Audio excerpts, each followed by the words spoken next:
Ini tuh bukan kasus yang terpisah, ini tuh satu rangkaian besar. Di fase ini, dia itu belum jadi sosok yang dikenal dunia. Dia masih menjadi seorang suami yang cukup baik, mungkin masih bagian dari masyarakat, masih terlihat normal. Halo, assalamualaikum warahmatullahi wabarakatuh. Ketemu lagi sama aku Nisa di channelnya Dwi Hirmi. Karena kita udah sering banget bahas tentang horor, kali ini kita akan beralih ke cerita kriminal lagi. Nah, ini tuh lebih serem dari cerita horor sih menurut aku ya, karena yang satu ini tuh beneran kejadian nyata gitu ya. Nah, bayangin kamu lagi jalan sendirian nih di malam hari. Jalanannya itu tuh cukup sepi dan cuma ada kamu dan ditemenin sama lampu temaram aja. Semuanya terasa sangat aman dan juga biasa aja sampai pada akhirnya kamu merasa kamu tuh diikutin sama orang dan kamu ngerasa kayak ada yang ngeliatin kamu dari jauh gitu ya. Dan itu bukan kebetulan. Dia memang lagi milih siapa yang akan jadi target berikutnya.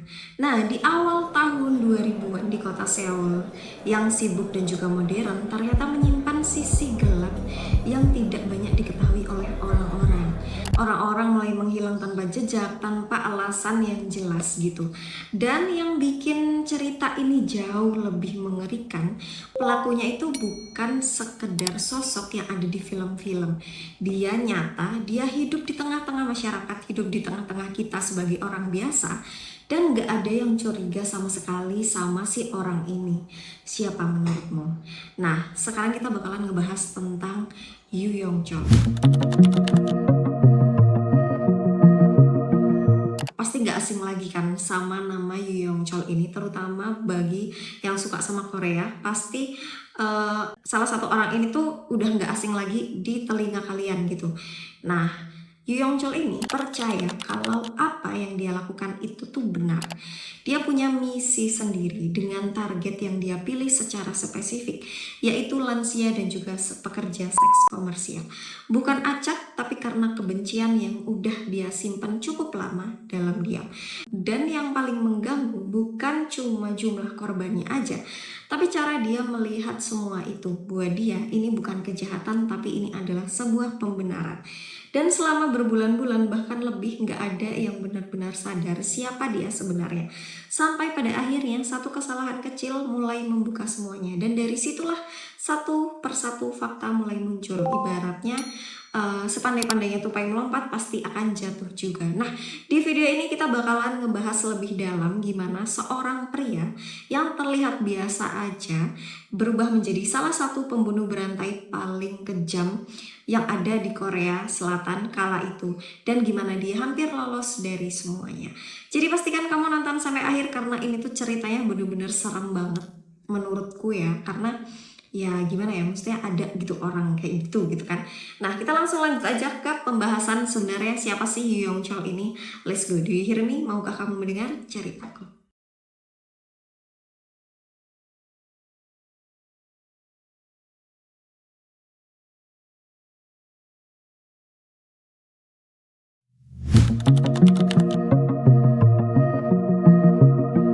Di balik gemerlapnya kota Seoul yang terlihat aman dan penuh dengan kehidupan hiruk pikuk perkotaan gitu, ada satu kenyataan yang sering nggak kita sadari, bahwa bahaya itu tidak selalu datang dari tempat yang gelap, tapi justru dari orang yang kelihatannya paling biasa aja dan paling normal. Dan sebelum dikenal sebagai pembunuh berantai, Yu Yong Chol hanyalah seorang pria biasa, nggak mencolok, nggak mencurigakan, dan hidup seperti orang pada umumnya di tengah-tengah masyarakat. Nah, Yu Yong Chol ini lahir pada tahun 1970 di Korea Selatan dari keluarga yang cukup sederhana. Sampai sekarang identitas dari orang tuanya atau bapak ibunya itu nggak diketahui secara publik dan juga tidak dipublikasikan secara detail. Siapa nama ayah dan juga ibunya itu jarang banget muncul di sumber-sumber yang terbuka gitu ya. Tapi satu hal yang jelas, kondisi keluarganya itu jauh dari kata ideal atau keluarga yang kurang mampu lah. Dia tumbuh dalam keterbatasan ekonomi dan yang lebih penting dia hidup dalam kondisi emosional yang tidak stabil. Nggak ada kedekatan keluarga yang cukup kuat dan tidak ada figur yang benar-benar hadir untuk ngebimbing si Yu Yong Chol ini gitu. Nah dari situ pelan-pelan mulai terbentuk sesuatu yang nggak kelihatan dari luar, perasaan nggak dihargai. Pada akhirnya perasaan itu tuh nggak pernah benar-benar hilang, justru malah semakin kelihatan gitu ya. Semakin dia bertumbuh menjadi remaja, perasaan yang tertumpuk dan menjadi lebih besar dari sebelum-sebelumnya. Dia mulai terlibat dalam berbagai masalah kecil, kayak pencurian, pelanggaran hukum, dan hal-hal yang nggak buat sebagian orang mungkin itu tuh cuma fase kenakalan remaja gitu. Tapi bagi Yu Yong Chol ini tuh bukan sekedar fase, tapi dia nggak belajar dari kesalahan. Nggak ada rasa kapok, nggak ada rasa penyesalan yang benar-benar terlihat dari dalam hidupnya Yu Yong Chol semasa remaja.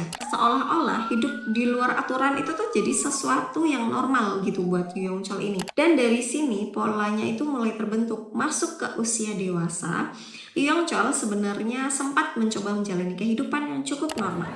Dia kerja, dia cari uang, dia mencoba hidup seperti orang biasa pada umumnya. Dan di titik tertentu bahkan dia itu menikah. Dari luar hidupnya terlihat cukup stabil ya, punya pasangan, punya rutinitas, dan terlihat seperti pria biasa yang lagi membangun masa depan. Gak ada tanda-tanda yang mencolok, gak ada yang menyangka apa yang sebenarnya sedang berkembang di dalam dirinya dia. Nah, di balik semua itu, masalahnya itu tuh nggak benar-benar selesai. Kondisi ekonominya masih sering bermasalah, kebiasaan lamanya juga belum benar-benar hilang, dan secara emosional dia itu adalah tipe orang yang cukup tertutup gitu, bahkan untuk di tengah-tengah masyarakat gitu ya. Dia bukan tipe orang yang terbuka, gak gampang cerita sama orang gitu, terutama ke pasangannya atau ke keluarganya gitu. Lebih sering menyimpan semuanya sendiri, dan justru disitulah semuanya itu mulai menumpuk. Tekanan hidup yang dia alami gitu ya, tekanan hidup yang terus berulang mulai mempengaruhi hubungan rumah tangganya dia. Nggak ada satu kejadian besar yang langsung menghancurkan semuanya, tapi banyak hal kecil, mulai dari masalah uang, tekanan hidup, dan emosinya yang nggak stabil. Semua itu pelan-pelan bikin hubungan itu retak, hubungan dia sama istrinya terutama. Dari luar mungkin terlihat seperti masalah rumah tangga pada umumnya, tapi di dalam dirinya dia ada sesuatu yang jauh lebih besar yang sedang terbentuk. Yu Yong Chol itu mulai merasa frustasi, dia mulai merasa gagal, merasa kecewa terhadap dirinya sendiri.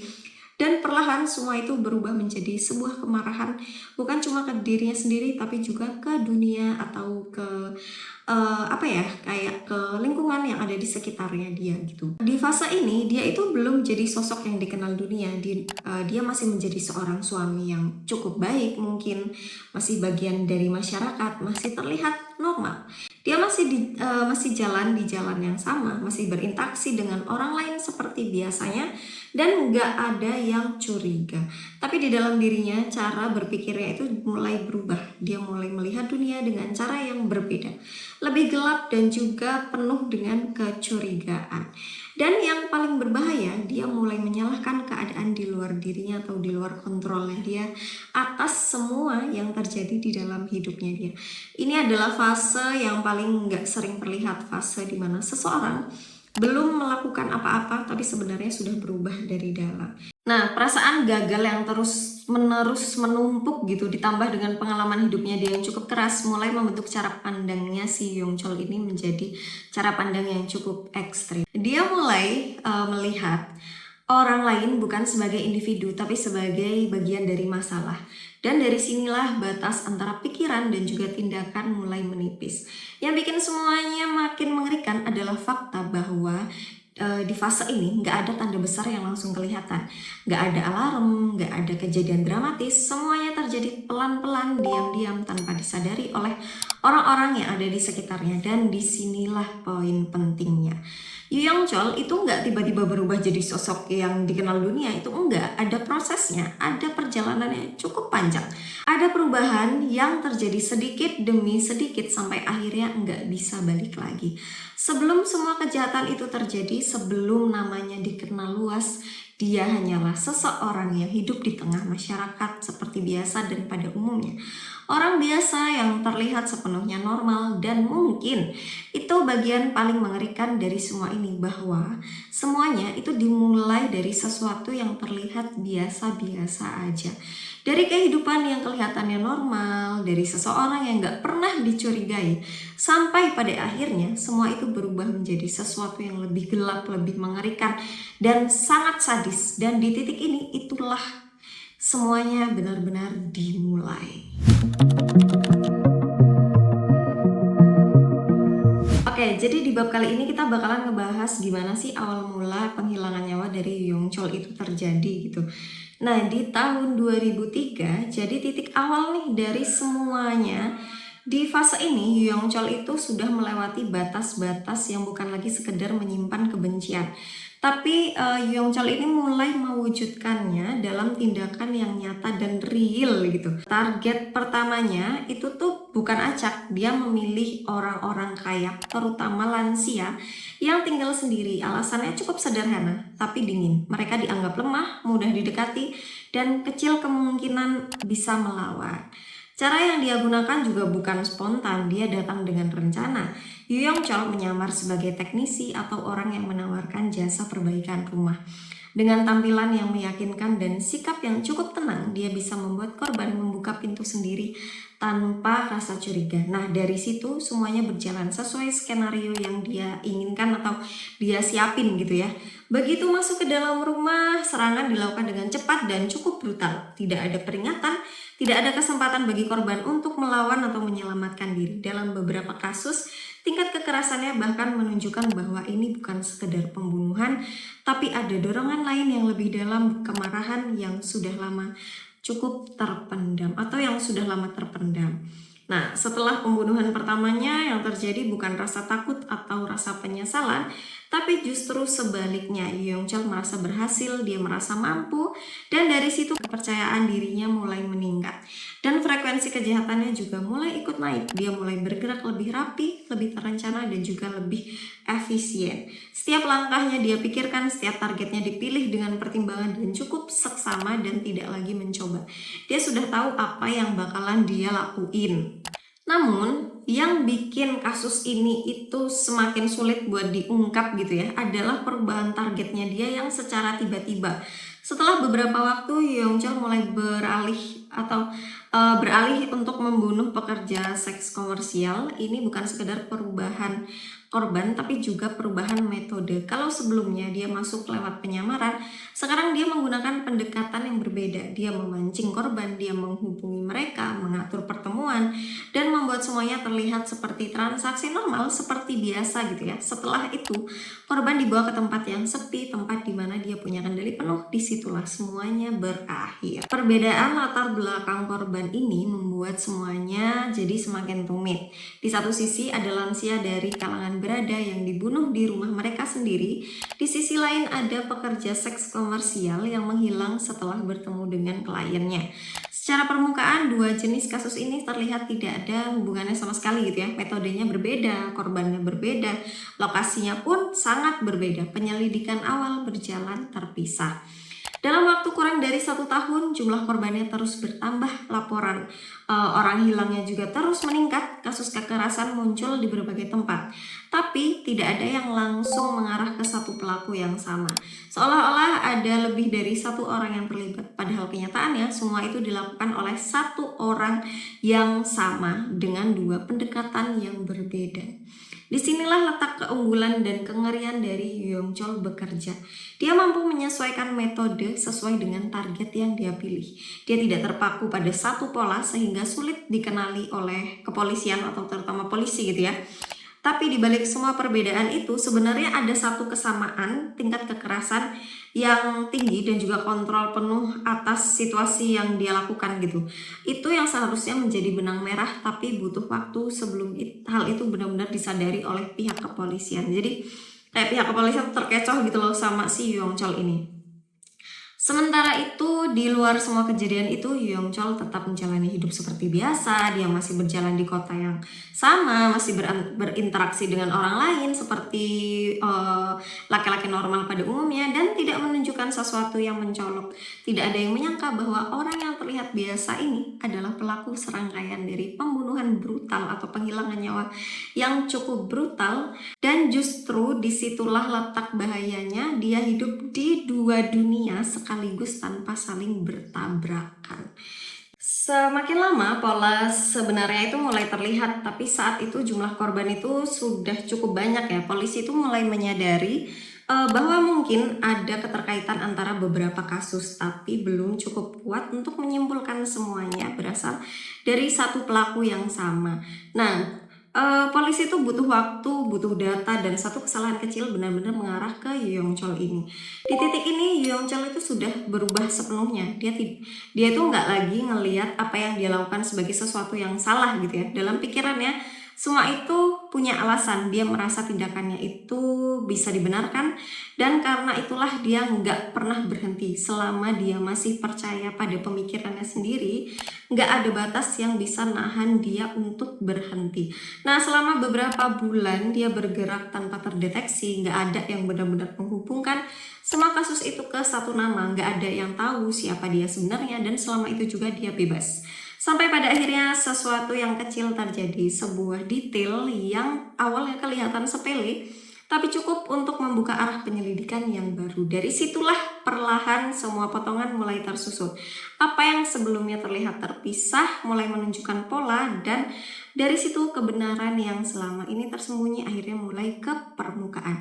Dan ketika semuanya terlihat sangat jelas, satu hal menjadi pasti. Selama ini semua teror itu berasal dari satu orang yang sama.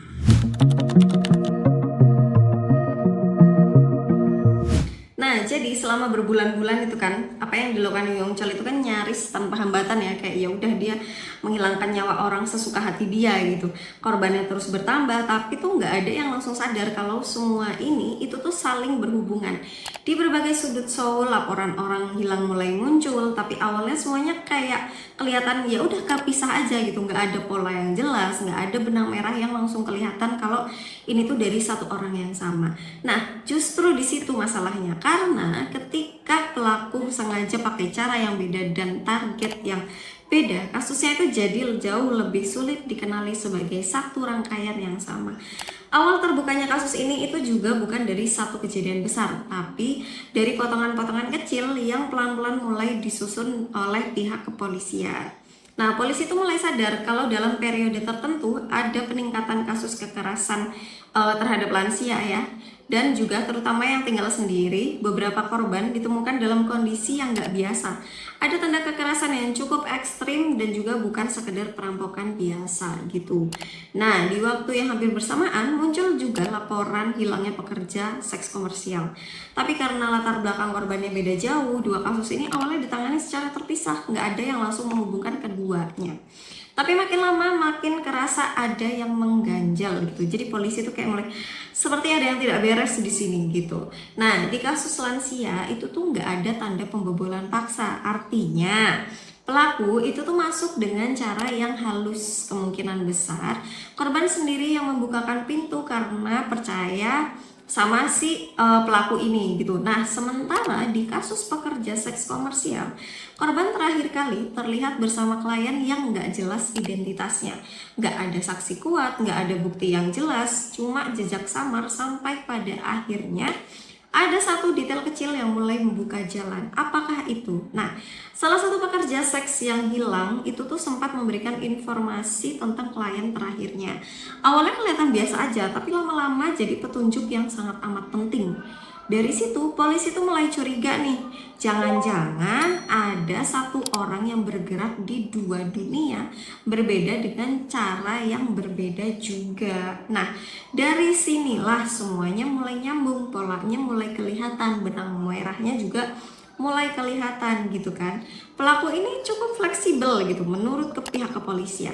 Dia bisa menyesuaikan cara tergantung targetnya. Kalau targetnya lansia ya dia pakai penyamaran sebagai teknisi atau tukang servis supaya bisa masuk gitu ya tanpa dicurigai oleh si korban ini. Tapi kalau misalnya targetnya adalah pekerja seks, dia pakai pendekatan sebagai klien untuk mengajak ketemu lalu dibawa ke tempat sepi. Cara masuknya beda, tapi hasil akhirnya tetap sama. Dan satu hal yang paling mencolok, tingkat kekerasannya cukup brutal dan juga konsisten. Ini bukan cuma sekedar kejahatan karena ada kesempatan ya, tapi karena adanya dorongan yang sama di balik semuanya, sesuatu yang lebih dalam dari sekedar uang atau situasi. Kalau dilihat korbannya itu bisa dibagi jadi dua, yaitu lansia dari kalangan orang kaya atau orang berada gitu ya, dan juga pekerja seks komersial. Dua kelompok yang secara sosial sangat berbeda, tapi justru itu yang bikin pelaku bisa bergerak lebih keras atau lebih bebas, karena nggak ada satu pola korban yang langsung mencurigakan. Tapi justru perbedaan itu yang akhirnya menjadi kunci. Ketika polisi mulai melihat gambaran besarnya atau benang merahnya nih, mereka sadar ini kemungkinan besar bukan dua pelaku, tapi adalah satu pelaku yang sama. Ini satu orang yang sengaja mengacak pola supaya enggak ketahuan oleh pihak kepolisian atau mengecoh polisi lah jatuhnya.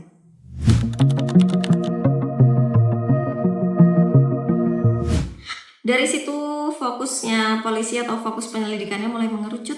Mereka mulai cari siapa orang yang punya akses ke dua jenis korban ini yang bisa bergerak bebas tanpa menarik perhatian. Dan di titik itu nama Yu Yong Chol mulai muncul. Yang bikin lebih mengejutkan bukan cuma keterkaitannya dengan berbagai kasus, tapi juga motifnya. Dalam pengakuannya, dia bilang semua yang dia lakukan itu bukan acak. Dia punya alasan. Kenapa? Setidaknya sesuatu yang dia yakini sebagai alasan itu, dia benci sama orang kaya. Dia merasa orang kaya itu kayak mereka hidup dalam kenyamanan yang nggak pernah dia rasakan. Itu kan di luar kontrolnya dia gitu kan. Harusnya ya sebagai orang yang normal seharusnya ya udah gitu loh. Nah buat dia itu tuh simbol ketidakadilan. Dan di sisi lain dia juga benci pekerja seks komersial yang dianggap sebagai simbol kerusakan moral menurut dia dan dalam pikirannya dia yang sangat-sangat tidak waras itu gitu. Nah dua kelompok ini itu tuh layak jadi targetnya dia, dan disinilah semuanya jadi lebih gelap. Karena ini itu bukan cuma soal kejahatan ya, tapi soal cara berpikir, kombinasi antara kebencian dan juga frustasinya dia dalam kehidupannya dia sendiri, dan kebutuhan untuk membenarkan diri sendiri, dan dia nggak ngelihat dirinya sebagai penjahat. Dia ngerasa apa yang dia lakukan itu tuh benar, apa yang dia lakukan itu adalah sebuah penghakiman yang benar gitu. Dia merasa dia benar dan dia ngerasa dia nggak ada salah sama sekali, kayak ya udah aja gitu loh. Dan itu yang bikin dia jauh lebih berbahaya karena nggak ada batas moral yang nahan dia gitu loh. Jadi tuh kayak ya udah suka-suka dia, gue mau ngapain ya udah suka-suka gue gitu. Tapi kan itu nggak benar ya, itu tuh salah, itu adalah sebuah tindakan yang sangat-sangat salah, nggak dibenarkan. Nah sampai di titik ini penyelidikan itu mulai berubah 180 derajat gitu ya. Bukan cuma soal nyari pelaku, tapi juga memahami pola dari pelaku itu, cara kerjanya gimana, motifnya apa, dan semua bukti itu mulai mengarah ke satu kesimpulan yang jelas, bahwa di balik semua kasus yang selama ini mulai jelas, satu hal jadi pasti, waktu buat Yu Yong Chol itu makin sempit. Polisi mulai mengerti cara dia bergerak, siapa targetnya, dan apa yang mendorong dia. Tapi sekarang pertanyaannya bukan lagi siapa pelakunya, melainkan seberapa cepat mereka bisa menghentikannya sebelum ada korban berikutnya. Nah, gimana menurut kalian sejauh ini tentang ceritanya Yu Yong Chol?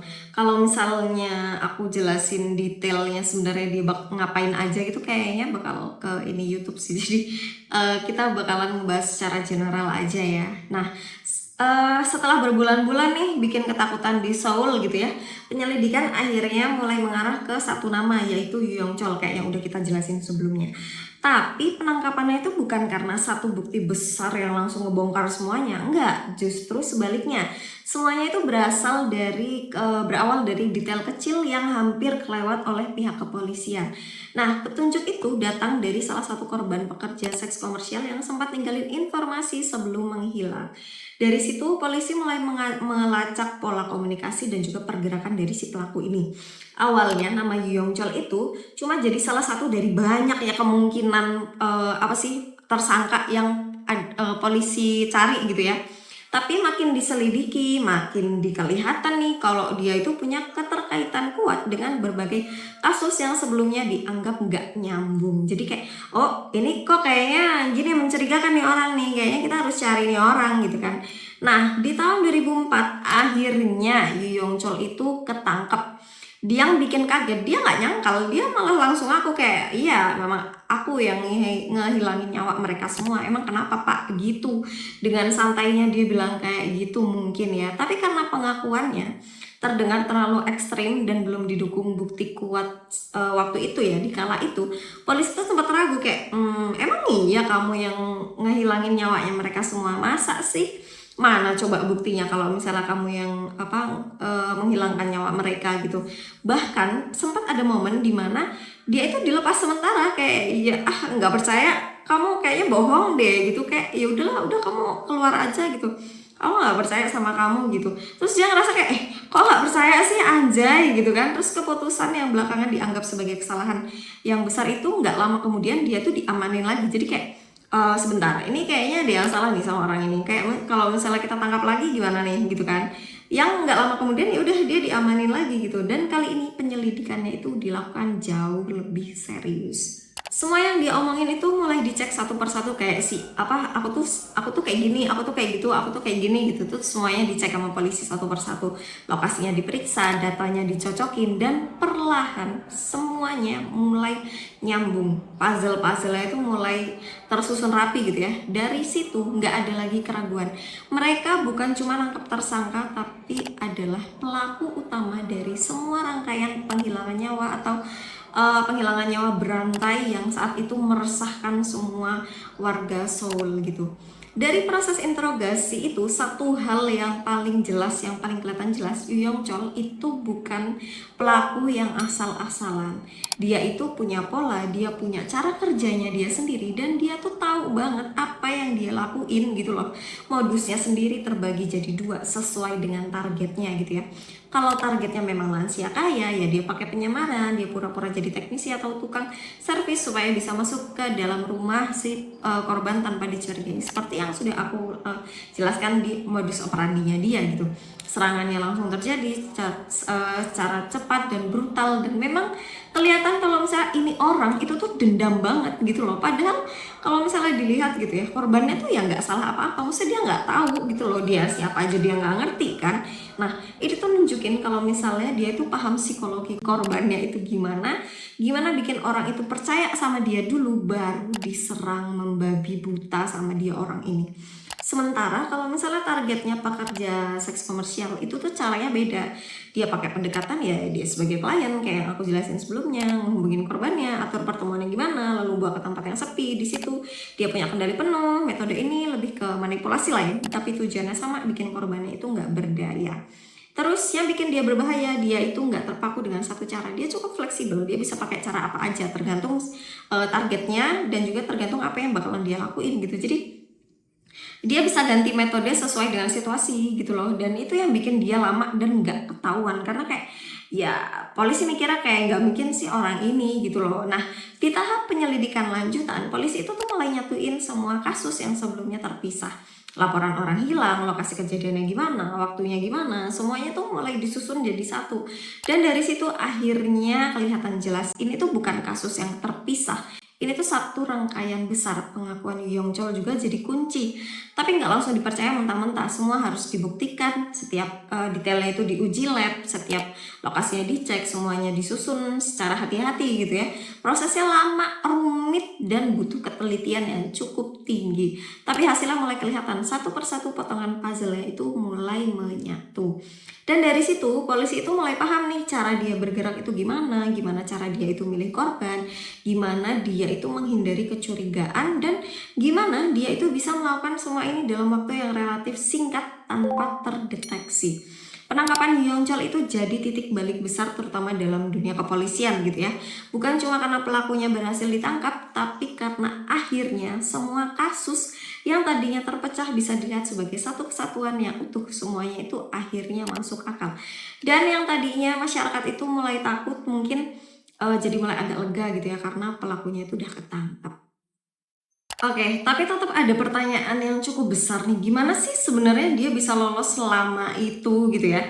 Jawabannya itu ada kombinasi di banyak hal, perencanaan yang cukup matang, kemampuan adaptasinya dia yang cukup baik lah, tapi baik dalam tanda kutip ya, dan celah dalam sistem hukum yang mungkin nggak terlalu kelihatan atau terdeteksi. Dia bukan cuma memanfaatkan kelemahan korban, tapi juga memanfaatkan fakta bahwa kasus-kasus ini awalnya ditangani secara terpisah, dan itu yang bikin dia bisa bergerak selama itu tanpa ketahuan. Akhirnya penyelidikan ini itu tuh nggak cuma mengungkap siapa pelakunya, tapi juga membuka mata banyak pihak bahwa kejahatan yang kelihatan yang nggak nyambung bisa jadi sebenarnya bagian dari sesuatu yang jauh lebih besar. Dan semua fakta itu mulai terkumpul menjadi satu hal yang lebih jelas. Teror yang selama ini menyelimuti Seoul akhirnya mulai mendekati akhir. Tapi yang terungkap setelah penangkapan itu justru lebih mengerikan dari apa yang dibayangkan sebelumnya. Nah, setelah semua kejahatan brutalnya dia itu akhirnya ketahuan polisi dan proses penyelidikan, pada akhirnya setelah semua kejahatannya itu akhirnya terungkap, Ju Yong-chol resmi ditetapkan sebagai tersangka utama pelaku dari penghilangan nyawa berantai di kota Seoul itu. Kasus ini akhirnya masuk ke tahap paling penting, yaitu proses persidangannya dia. Nah, proses persidangannya itu ada di Korea Selatan pastinya. Perhatian publik di kala itu benar-benar tertuju ke satu kasus ini gitu ya. Semua orang itu nunggu gimana akhir dari kasus yang udah bikin takut satu kota Seoul. Di ruang sidang, jaksa itu mulai ngebuka semuanya, dari pengakuan, pola pembunuhannya, sampai hubungan antar korban. Semua itu disusun satu persatu jadi satu cerita yang utuh gitu ya. Dan dari situ gak ada lagi yang bisa dibantah sama si Ju Yong-chol ini. Semua bukti itu mengarah ke satu orang yang sama. Tapi yang bikin orang itu makin merinding bukan cuma bukti-buktinya, melainkan sikap dari Ju Yong-chol ini, atau sikap dari Ju Yong-chol itu sendiri. Kenapa sih dia itu tuh kelihatan gak nyesel, dia tuh kelihatan gak panik, gak emosional, kayak ya udah biasa aja gitu loh, kayak tetap tenang, tetap dingin, bahkan saat ngebahas apa yang dia lakuin. Dan buat banyak orang itu tuh justru lebih mengerikan dari kejahatannya, karena itu menunjukkan kalau dia itu benar-benar enggak merasa bersalah sama sekali. Nah, di persidangannya juga dia juga kembali ngomongin soal motifnya. Dia bilang semua yang dia lakuin itu tuh punya alasan. Dia benci sama orang kaya karena merasa hidup mereka itu ya gak adil dibanding sama dirinya sendiri. Dia juga benci sama pekerja seks karena dia itu nganggap sebagai dia atau mereka itu tuh sebagai simbol rusaknya moral. Dan di pikirannya si Ju Yong-chol ini, semua itu tuh cukup buat jadi pembenarannya dia. Di sini itu tuh udah kelihatan jelas ini tuh bukan sekedar kejahatan biasa. Ini adalah cara berpikir yang udah kebentuk lama sampai akhirnya dia bisa melakukan semua itu tanpa beban. Proses persidangan ini itu tuh berjalan dengan tekanan besar. Masyarakat nuntut keadilan, bukan cuma buat korban, tapi juga buat memastikan kalau misalnya kejahatan ini itu tuh jangan dibiarin kayak gitu aja gitu. Kalau bisa tuh jangan sampai ada kejadian kayak gini lagi di kemudian hari kayak gitu.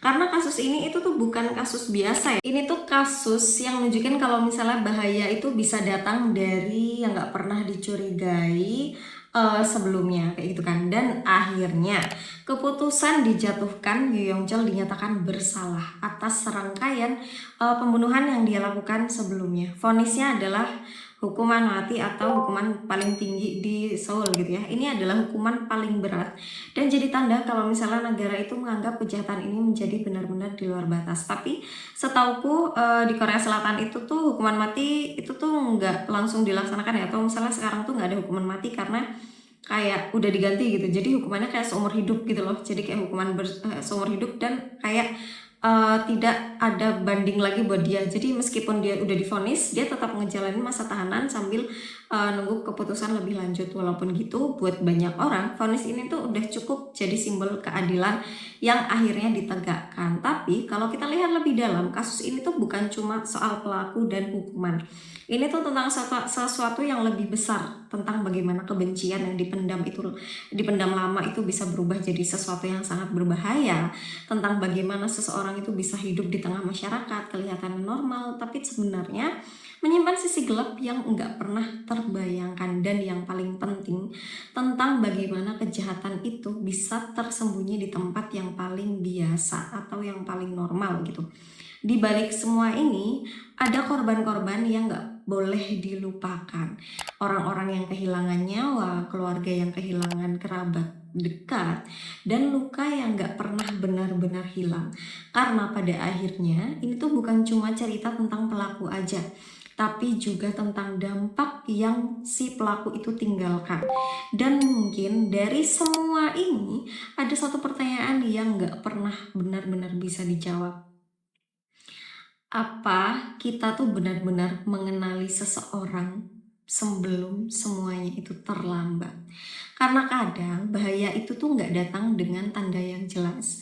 Dia bisa hadir dalam bentuk yang paling sederhana, paling biasa, dan dan tidak mencurigakan gitu. Buat kamu yang udah ngikutin cerita ini, gimana nih menurut kamu tentang cerita dari Yongchol? Kalau misalnya ada detail yang nggak aku masukin di dalam pembahasan kali ini, kamu bisa tambahin aja di kolom komentar.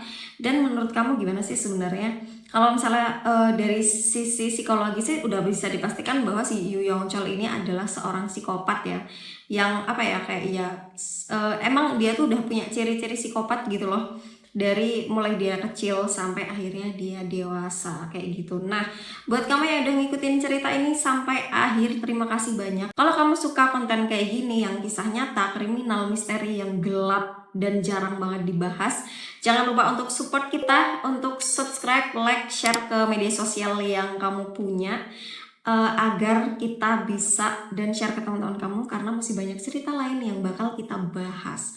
Cerita-cerita yang mungkin belum pernah kamu dengar sebelumnya. Dan ingat satu hal, nggak semua yang terlihat normal benar-benar aman. See you in the next episode. Bye-bye. Wassalamualaikum warahmatullahi wabarakatuh. Bye.